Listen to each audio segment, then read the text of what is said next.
Good evening and welcome to the broadcast of News at 9 p.m. on Psalm TV, the pulse of the nation. You can also follow us on Facebook at Psalm TV and on YouTube at Psalm TV Live. Now the major headlines. On national news, the APC has rebuked Atiku Abubakar, Rotimi Amechi and Nasir El-Rufai over claims that President Tinubu is weaponizing poverty, calling their remarks self-serving as the Lagos APC has set up a reconciliation committee to address dispute from recent local government primaries and strengthen party unity. The federal government has called for urgent action to protect traditional crops under the threat from climate change and unsustainable practices. The FRSC has launched a nationwide initiative to standardize driver training and improve road safety, while a coalition has announced a peaceful June 12 protest against injustice and corruption, urging authorities to avoid violence. International news. At least 27 Palestinians killed by Israel fire near Rafah 8 amid worsening Gaza humanitarian crisis. UN condemns incidents as possible war crime. Business news. Bank and telcos now deduct USSD fees from customer airtime following NCC directive, with 6.98 charge per 120 second. Entertainment news. Pastor David Obiyomi slammed by activist Deji Adeyanju for threatening critics, accused of using police power to silence dissent. Sport news. JJ Okocha urges Victor Osimhen to stay at Galatasaray after stellar season, as club launches global Stay With Us campaign and offers new deal. I am Bridget James, and now the news in full. The All Progressive Congress has rebuked former Vice President Atiku Abubakar, ex-Transport Minister Rotimi Amechi, and former Kaduna State Governor Nasir El-Rufai over claims that President Bola Tinubu is weaponizing poverty. The remarks were made at a lecture marking Amechi's 6th birthday.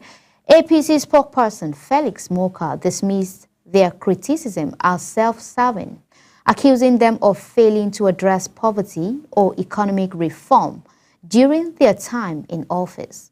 He said Tinubu's administration is dismantling a rent-seeking system and implementing structural reform, including fuel subsidy removal and exchange rate harmonizations, which have curbed corruption and boosted government investments in infrastructure, health, and education.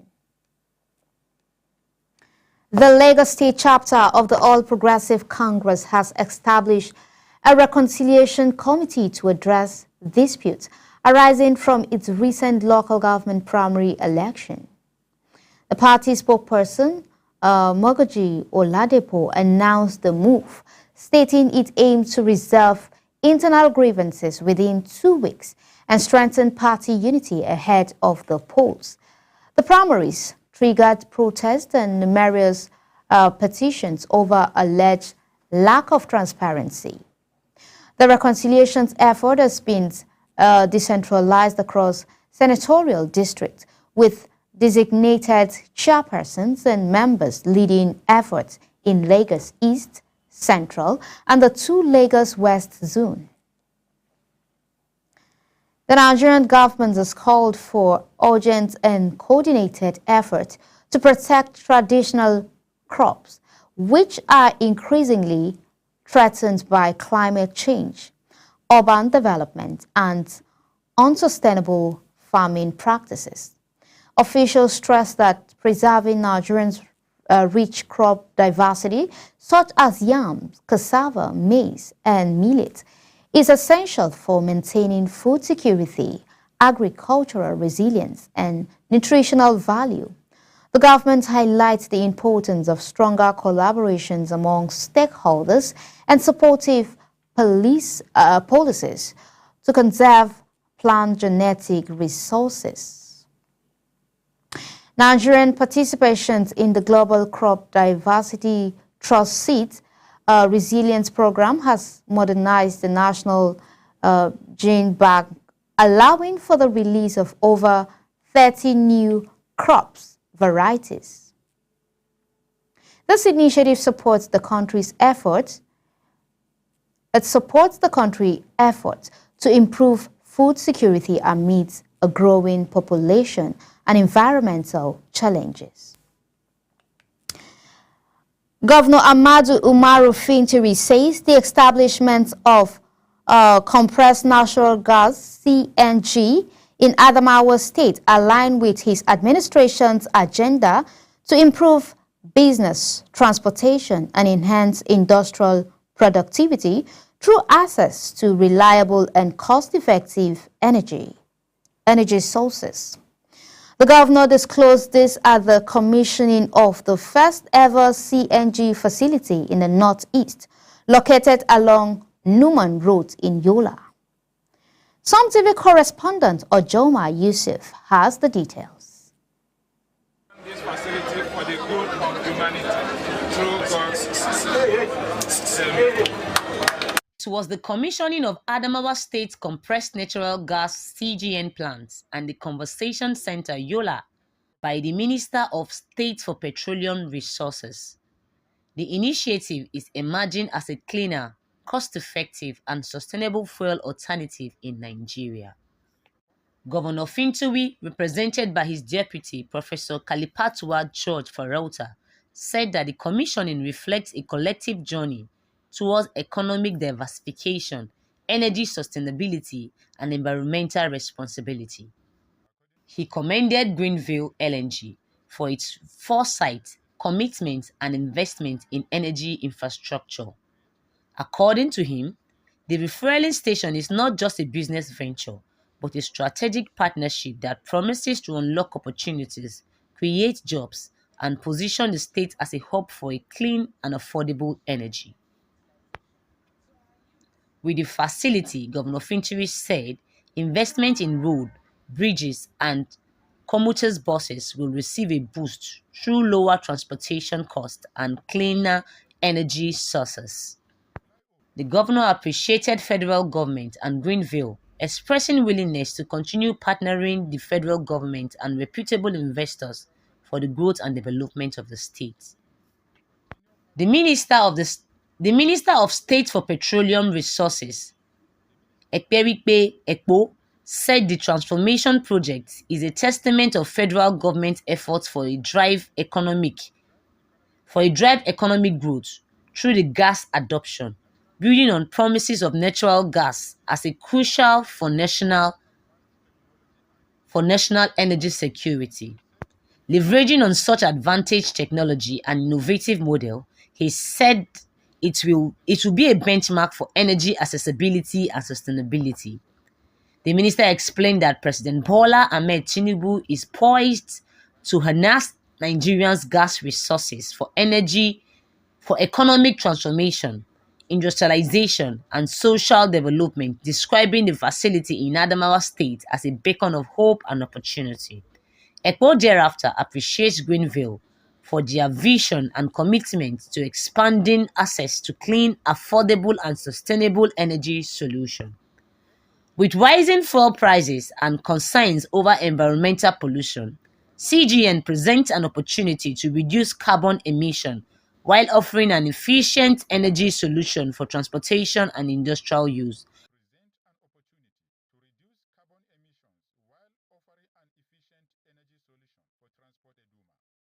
The federal government's initiative on CNG, which will lead to better, cheaper, safer, and more efficient energy utilization. To our youth, this is a window of opportunity. Learn the skills, get involved, and be part of this. Ojoma Yusuf for Some TV News, Yola. The Federal Road Safety Corps, FRSC, has launched a nationwide initiative to standardize driver and rider training, aiming to improve road safety across Nigeria. Announced at a workshop in Port Harcourt, the program includes a series of training sections in multiple locations. FRSC officials stressed the importance of quality driver education in reducing accidents and ensuring that all licensed drivers receive proper training. Participants, they are committed to complement improved safety practices in their institutions.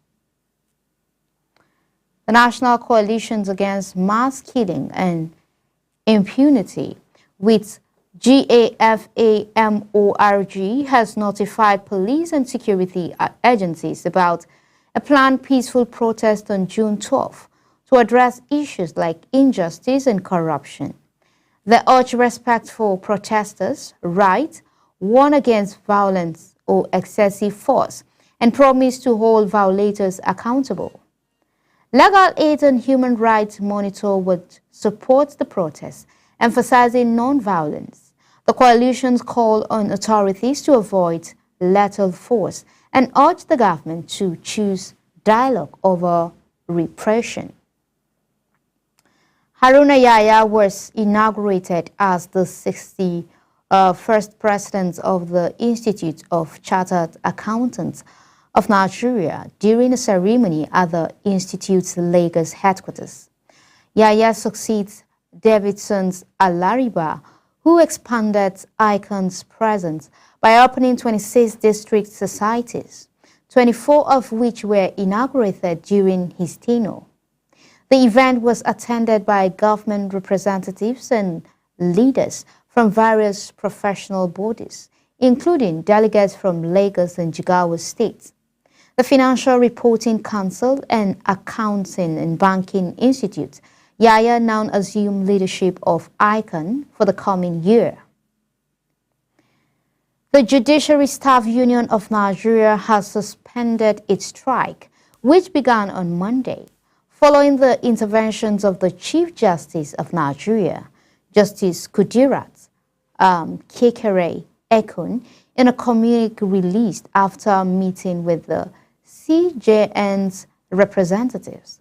The union agreed to a 1-month negotiation window involving the federal government, the Minister of Labour, the Nigerian Labour Congress, and other stakeholders. JUSUN's demands include implementations of the 70,000 naira new minimum wage, a 25.35% salary increase, and payment of 5 months' wage arrears. Members have been directed to resume work on Wednesday. Vice President Kashim Shettima and Chairman of the Generation Unlimited Nigerian announced a partnership with UNICEF to train 20 million youths in digital skill by 2030. He emphasized the program's importance in helping young people transition from education to employment through digital platforms. The initiative aligned with the government's renewed hope agenda and has already reached over 10 million youths, aiming to hit 20 million by enhancing collaboration and aligning with national policies. In the same vein, the Federal Ministry of Communication, Innovation and Digital Economy announced that the inaugural National Cybersecurity Conference will take place from July 7th to 10th, 2025 in Abuja. The event, organized in partnership with the National Information Technology Development and the Office of the National Security Advisor, aimed to tackle rising digital threats and promote cybersecurity awareness, youth innovations, and workforce development across Nigeria. Similarly, Minister of Humanitarian Affairs and Poverty Reduction, Professor Nintawe Yilwanta, emphasized the government's focus on building community tech hubs to develop digital skills and promote innovations. He highlighted plans to export digital talents and create opportunities for youths through training and funding initiatives. Supporting this vision, the Digital Bridge Institute provides practical digital skill training nationwide to empower youth for economic self-reliance and sustainable development. Hajia Jamila Muhammad, a pilgrim from Plateau, has died in Makkah due to complications from diabetes. The Executive Secretary of the state's Muslim Pilgrims Welfare Board, Mr. Dayabu Dauda, confirmed her death on Monday at King Abdulaziz Hospital. She was promptly admitted for treatment when complications arose, but later passed away. Hajia Jamila was buried in Makkah according to Islamic rites. Dauda extended condolences to her family, urging them to find comfort in their faiths.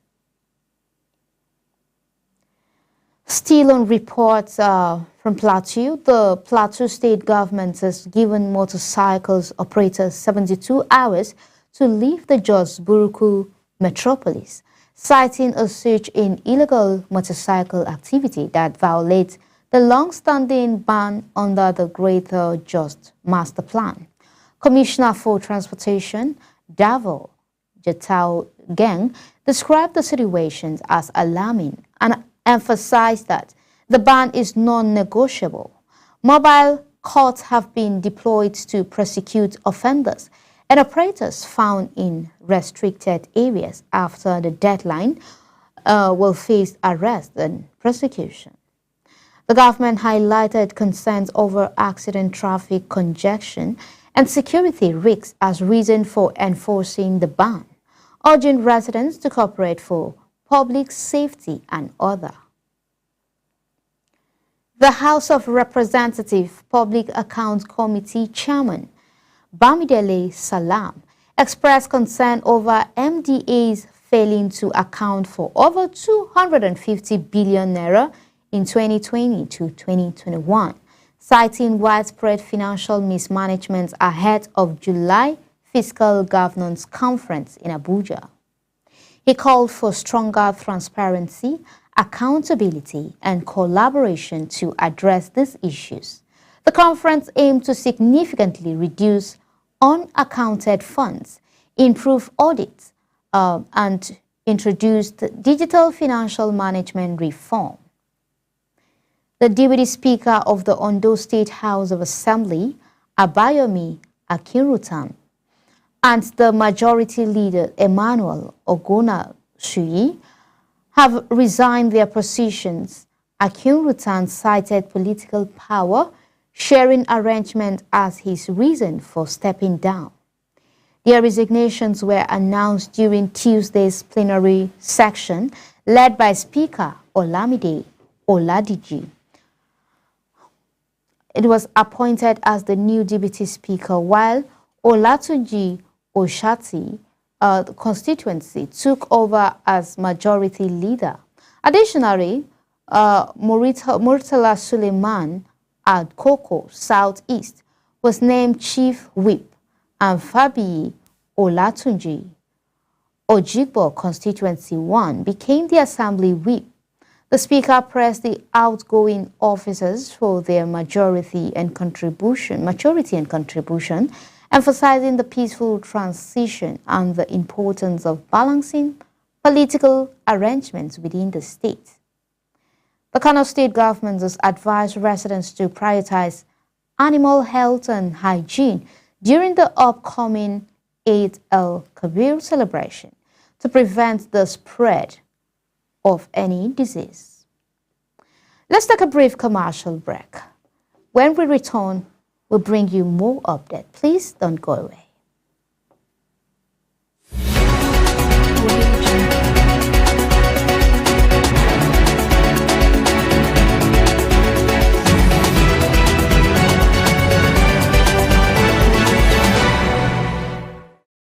Payment plan. We are located in different parts of Taraba State. Jalingo branch, opposite Civil Service Commission, 183 Amarua Way, 090-3134-4333. Zing Branch, Zenith Bank Agent beside College of Education, Zing, 070-3125-2559. Are you a... When a tanker bearing fuel falls or an underground pipe bearing fuel bursts, what do? Scooping fuel in your bucket or running far away from impending fire? You have a few seconds to take the wisest decision. Walk away? No, that is not enough. Shift? No, that is not enough. Stay there and gist and take shots with your phone? That is madness. Run. Yes, run away. Yes, your life depends on your action. The flames come suddenly, unexpected but uncontrollable.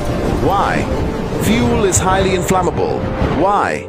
It just requires a spark to set off a ravaging inferno. So, don't stay there to think. Storm away to live. Do not throw away your life in anguish for meaningless fuel siphoning. Be advised.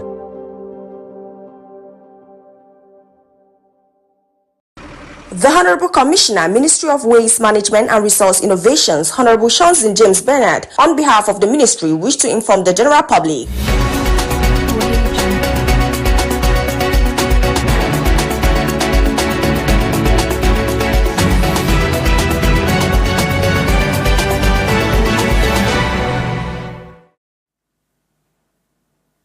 Welcome back. On the international news, at least 27 Palestinians were killed by Israeli fire near a food distribution site in Rafah, Gaza, on Tuesday. According to local health officials, the victims, including children and women, had gathered at the Israeli-backed aid hub when the Israeli forces reportedly opened fire with tanks and drones. The Israel Defense Forces acknowledged shooting at individuals they describe as suspects approaching troops, claiming they posed a threat. The military says the shooting occurred about 500 meters from the distribution point and it's under investigations. Medical sources at the Nasser Hospital confirmed receiving 27 bodies and dozens of wounded, many with gunshots and frontal injuries. The International Committee of the Red Cross reported 187 casualties, including 19 who were dead on arrival. Witnesses describe chaos as gunfire erupted from multiple directions. Survivors said they had no choice but to risk their lives for food amid a worsening humanitarian crisis.